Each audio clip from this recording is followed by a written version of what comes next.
ये कहानी अनाथ टुनटुनी चिड़िया की है जो कागज के खिलौने बनाकर बाजार में बेचा करती थी। वो अपना पेट पालने के लिए रंग बिरंगे कागजों से खिलौने बनाकर उन्हें बाजार में बेचा करती थी।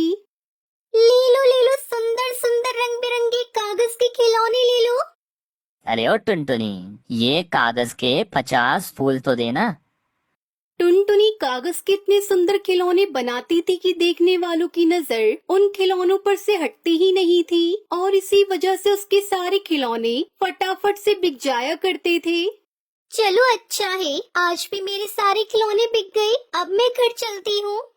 ऐसे ही फिर एक दिन टुनटुनी बाजार में खड़ी होकर अपने खिलौने बेच रही होती है। उस समय उसके सामने एक बड़ा हवाई मोटर आकर रुकता है। उसमें से बंटी कबूतर बाहर निकलता है और वो टुनटुनी से कहता है, देखो, हम लोग यहाँ तुमसे एक बात करने आए हैं। हम लोगों का कागज के खिलौने का एक बहुत बड़ा कारोबार है और मैंने सुना है इस गांव में बहुत सारे पक्षी कागज के खिलौने बनाती हैं। इसलिए हम आपके गांव में एक कागज के खिलौने बनाने वाली प्रतियोगिता रखने वाले हैं, जिसमें जो भी पक्षी प्रथम आएगा उसे हम 1 लाख रुपए इनाम देंगे और उसके बनाए हुए खिलौनों को हम शहरों में बेचेंगे।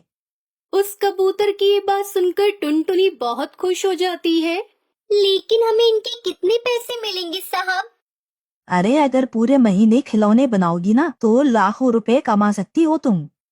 ये सब बातें टुनटुनी के पास में खड़ी सुंदरी कौवी सुन लेती है और वो भी टुनटुनी की तरह ही कागज के खिलौने बनाकर बेचा करती थी। और वो कबूतर की लाखों रुपए की बात सुनकर कहती है, अरे वाह, अब तो लाखों रुपयों की कमाई होगी मेरी और इसमें मेरी मदद करेगा मेरा पहलवान पति कड़कनाथ सेठ। ये कहकर सुंदरी कौवी अपने पति को सारी बात बताती है। देखो जी, अगर आपको हर महीने लाखों रुपए चाहिए तो आपको मेरा साथ देना ही होगा। अरे आपको पता है ना कि इस पूरे गांव में इस टुनटुनी चिड़िया से अच्छी कागज के खिलौने कोई नहीं बनाता और अगर वो इस प्रतियोगिता में भाग लेती है तो भला मैं कैसे जीत पाऊंगी। अच्छा, तो ये बात है, तो तू चिंता मत कर, मैं उस टुनटुनी को देख लूंगा। ये कहकर कड़कनाथ से टुनटुनी चिड़िया के घर जाता है और उससे कहता है, ओए टुनटुनी, मेरी बात ध्यान से सुन। अगर तूने उस कागज के खिलौने बनाने वाली प्रतियोगिता में भाग लिया तो मैं तुझे इस गांव से धक्के मार के बाहर निकलवा दूंगा और तेरे इस घर में आग लगा दूंगा। ये कहकर कड़कनाथ सेठ वहाँ से चला जाता है। लेकिन टुनटुनी चिड़िया बहुत ही बहादुर और हौसला रखने वाली चिड़िया थी, इसलिए वो अपने आप से कहती है, अब तो चाहे कुछ भी हो जाए, मैं इस प्रतियोगिता में जरूर भाग लूंगी। और इस तरह कड़कनाथ सेठ के खूब मना करने के बाद भी टुनटुनी इस प्रतियोगिता में भाग लेती है और उस प्रतियोगिता में जीत जाती है। अरे वाह टुनटुनी, हमें तुम्हारे कागज के खिलौने बहुत पसंद आए, इसलिए अब तुम हमारी कंपनी के लिए कागज के खिलौने बनाओगी और ये रहा तुम्हारा 1 लाख का इनाम। मुबारक हो। जब टुनटुनी की जीत का पता कड़कनाथ सेठ को चलता है तो वो आग बबूला हो जाता है।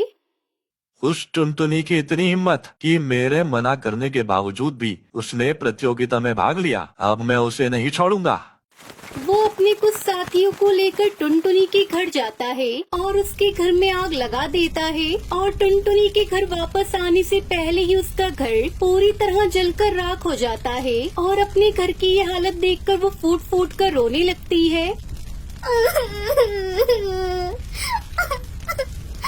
उन लोगों ने मेरे घर को जलाकर राख कर दिया। भला मैंने उन लोगों का क्या बिगाड़ा था? अरे मेरे साथ ऐसा क्यों किया? लेकिन कोई बात नहीं, अब मैं भी हार नहीं मानूंगी। अब मैं इन लोगों को इसी गांव में रहकर दिखाऊंगी। ऐसा कहकर टुनटुनी अपने गांव से बाहर घर बनाने की सोचती है। तभी एक बूढ़ा पक्षी भारी सामान अपने सर पर उठाकर ले जा रहा था। अरे बाबा, आप ये सामान मुझे दीजिए, मैं आपकी मंजिल तक इसे छोड़ाऊंगी। तभी वो पक्षी एक परी के रूप में बदल जाती है। टुनटुनी, मैं एक परी हूँ और मैं तुम्हारे बारे में सब कुछ जानती हूँ, इसलिए मैं तो बस तुम्हारे इंसानियत की परीक्षा ले रही थी, जिसमें तुम सफल हुई। मैं तुम्हें कुछ ऐसी शक्ति देना चाहती हूँ जिससे तुम कागज के खिलौने बनाते समय जो कुछ भी सोचोगी वो कागज वैसा ही बन जाएगा। इतना कहकर वो परी वहाँ से गायब हो जाती है और टुनटुनी खुश होकर इधर उधर से ढेर सारे पेपर इकट्ठा करने लगती है और दिन रात लगकर कागज के कालीशान घर बनाकर तैयार कर देती है, जो कि दिखने में बहुत ही ज्यादा सुंदर होता है। एक जादुई कागज के घर, तुम एक लोहे की दीवार की तरह मजबूत बन जाना जिसे कोई भी आंधी तूफान हिला न सके। टुनटुनी कितना कहते ही वो कागज का घर लोहे के जैसा मजबूत हो जाता है। अरे वाह, ये घर तो लोहे जैसा मजबूत हो गया। अब चाहे कुछ भी हो जाए, मेरा घर अपनी जगह से हिलेगा भी नहीं।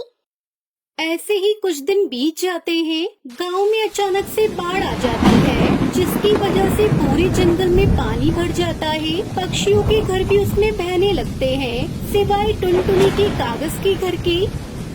सुनिए, जल्दी कुछ करिए, वरना हम लोग इस बाढ़ के पानी में डूब जाएंगे। बस उस टुनटुनी का ही कागज का घर है जहाँ हम लोग सुरक्षित रह सकते हैं। फिर सुंदरी और कड़कनाथ सेठ कुछ और पक्षियों के साथ टुनटुनी के पास जाते हैं और उससे माफी मांगते हैं। कोई बात नहीं, आप सब मेरे कागज के बने घर में आ जाइए। फिर वो सब पक्षी टुनटुनी चिड़िया के बने कागज के घर में रहने लगे। ऐसे ही कुछ दिन के बाद बाढ़ का पानी खत्म हो जाता है। तब कड़कनाथ सेठ टुनटुनी चिड़िया से कहता है, तुम्हारा बहुत बहुत शुक्रिया टुनटुनी, हम तुम्हारे घर की वजह से यहाँ जिंदा खड़े हैं। अगर गांव में हर किसी के पास तुम्हारे जैसा कागज का घर हो तो हर कोई बाढ़ में सुरक्षित रह सकता है। तो क्या तुम हम लोगों के लिए भी ऐसे ही कागज के घर बना सकती हो? इसमें जो भी खर्चा होगा वो मैं दूंगा। और फिर सब पक्षी मिलकर कागज का घर बनाने में टुनटुनी की सहायता करने में लग जाते हैं और कुछ ही दिनों में सभी पक्षियों के जादुई कागज के घर बनकर तैयार हो जाते हैं। और उस दिन के बाद से उस गांव में कोई भी बेघर नहीं होता और हर कोई पहले की तरह हंसी खुशी अपने कागज के बने घर में रहने लगता है।